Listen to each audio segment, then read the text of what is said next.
早上好，里斯本。哇，这个酒店外面的风景还不错哦。今天是我们来里斯本的第一天，早上我们先去酒店的餐厅吃一个早餐。我们订的这个酒店叫 H10， 有一点小网红，因为酒店一层有很多青花瓷砖拼贴的装饰，楼上还有一个景色很美的露台餐厅。不过我觉得作为一个4星级酒店，他家整体的服务质量都挺一般的。如果想来拍照的话，直接去楼上的露台餐厅吃饭就可以了，没有必要非得去订这里的房间。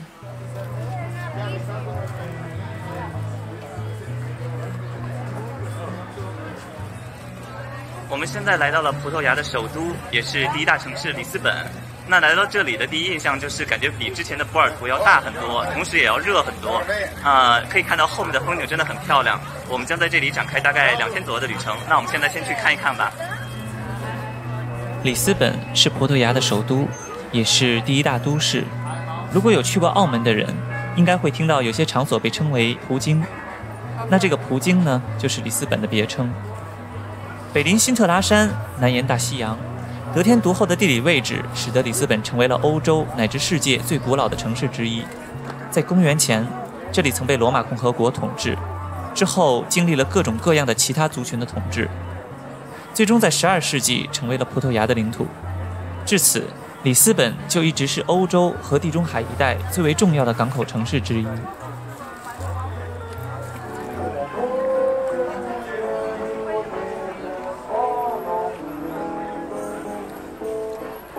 来葡萄牙呢，最重要的事情就是吃正宗的葡式蛋挞。然后我刚才路上买了2个，挺油的，我尝一尝好不好？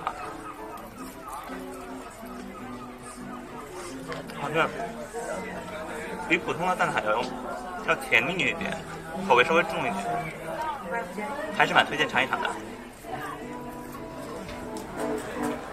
我对里斯本的第一印象就是热，虽然和波尔图同属地中海气候，但这里明显要燥热许多。8月初的时候，走在里斯本的街头，没过2分钟就要找阴凉躲一躲，不然感觉皮肤都要晒裂开似的。所以来这里玩一定要做好防晒的准备。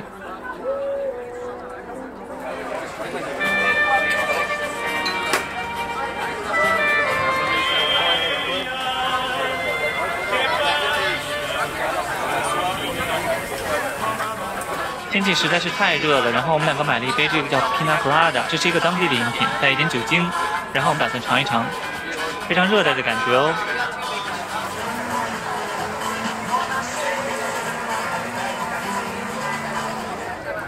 里斯本市区里到处都是层峦叠起的街道，从 A 点走到 B 点，地图上说只有寥寥数百米，但实际上走过去可能要像爬山一样困难。你看这条街啊，堵车堵得好厉害呀！妈呀，这个一动都不动的。所幸的是，葡萄牙的出租车价格比较实惠，用 Bolt 之类的 App 打车，基本上10块钱就可以走很远。如果是几个朋友一起拼车的话，要比步行或者坐公共交通方便实惠许多。我们去里斯本的那几天正赶上世界青年日，据称几天时间内有大概150万人从世界各地涌入里斯本参加活动。这个数字很可怕了，因为里斯本的常住人口也就50多万。8月3日当天正是活动的揭幕日，有50万青年聚在了庞巴尔侯爵广场和爱德华七世公园附近，等待目睹天主教教皇方济各的现身。我们住的酒店就在活动的附近，所以我起初也打算去凑个热闹。不过因为我不是活动的参与者，我只能在外围观看一下，所以基本上我并没能看到教皇本人。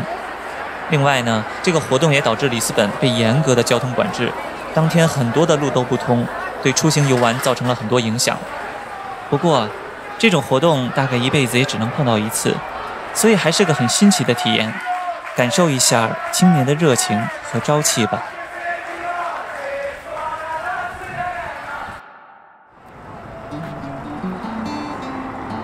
现在是里斯本旅行的第2天早上，今天的天气真的是好极了，但是今天比昨天还要热。所幸的是今天没有太多的交通管制了，所以实在怕热的话，我们也可以乘坐出租车去其他地方玩。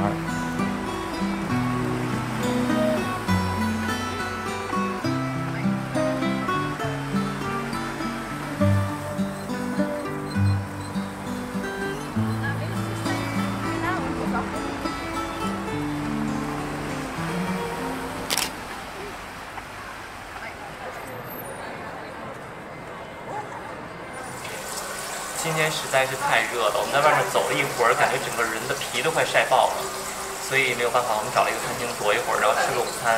本来我们来之前是打算就是这几天都吃当地菜，不吃中餐的，但是我们今天算破戒了，还是找了一家中餐馆，然后想吃一点中餐，看他家做的怎么样吧。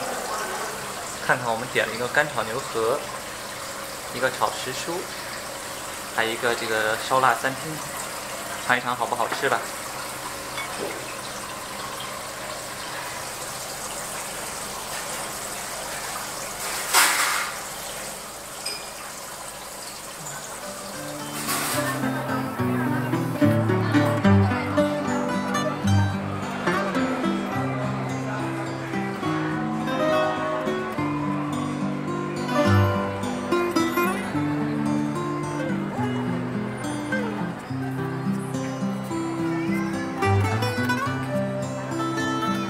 片啊。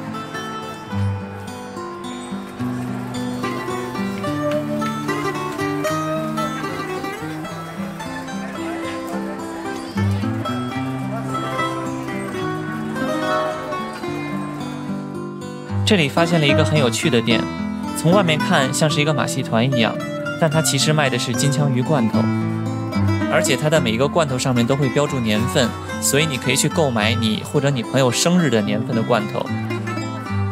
但是有一个问题是，这种肉类如果带回国的话，海关可能会卡，所以我们也只能是看看，不会真的去买。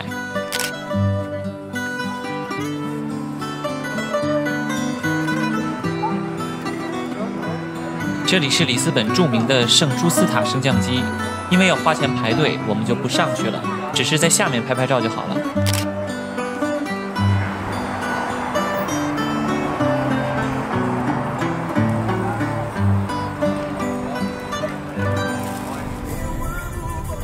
现在我们打出租车去往里斯本的最后一个景点。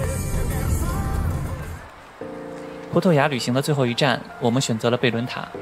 贝伦塔是一座位于里斯本的贝伦区的防御堡垒，它修建于16世纪，至今已有500余年历史。它的建立也是为了纪念里斯本主保圣人圣文森特。贝伦塔是曼努埃尔式建筑的代表，曼努埃尔风格是葡萄牙晚期哥特式风格的一种变异，所以入选世界文化遗产名录的贝伦塔经常被视作是里斯本乃至葡萄牙的象征。